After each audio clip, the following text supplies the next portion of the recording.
Guys, আজকে রান্না করব আলু বেগুন দিয়ে চিংড়ি মাছ।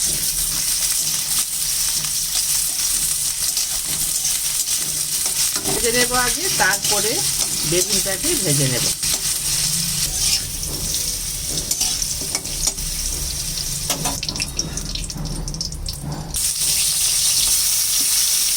এখন একটু বেগুনগুলি ভাজা করে নিচ্ছি।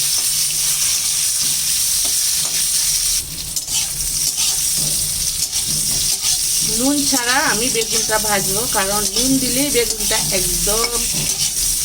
একদম নরম হয়ে যাবে, তাই আমি দেইনি নুনটা। নুন ছাড়াই বেগুনটা ভেজে নিচ্ছি।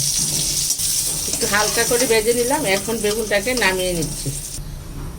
এবার চিংড়িগুলি একটু ভেজে নেব।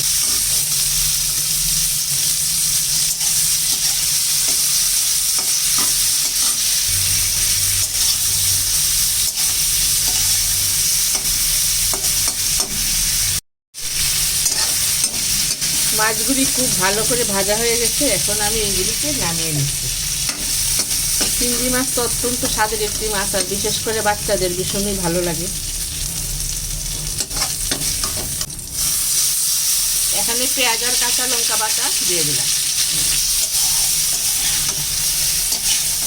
মশলাটা ভাজা হয়ে গেছে, এখন আমি দিয়ে দিলাম চিংড়ি এবং আলু বেগুনটা। সেই ভাজা আলু বেগুনটাকে দিয়ে একটু কষিয়ে নেব, তারপরে ঝোল দিয়ে দেবো।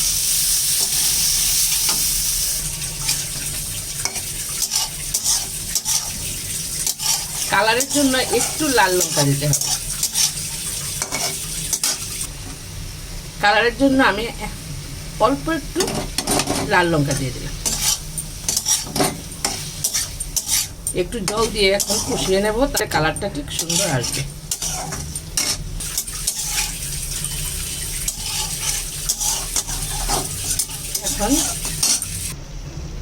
এখন একটু জল দিয়ে দেব। আলু বেগুনটা খুব ভালো করে সিদ্ধ হয়ে যাবে।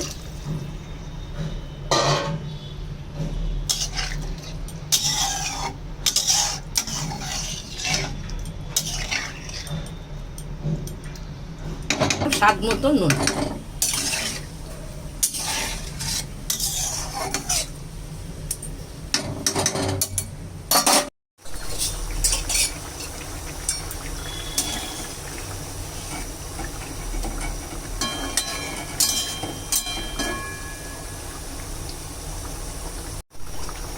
এই দেখো, এই ধনিয়া পাতাগুলি কেটে এখন দিয়ে দেব। রান্নাটা মোটামুটি কমপ্লিট হয়ে গেছে, এখন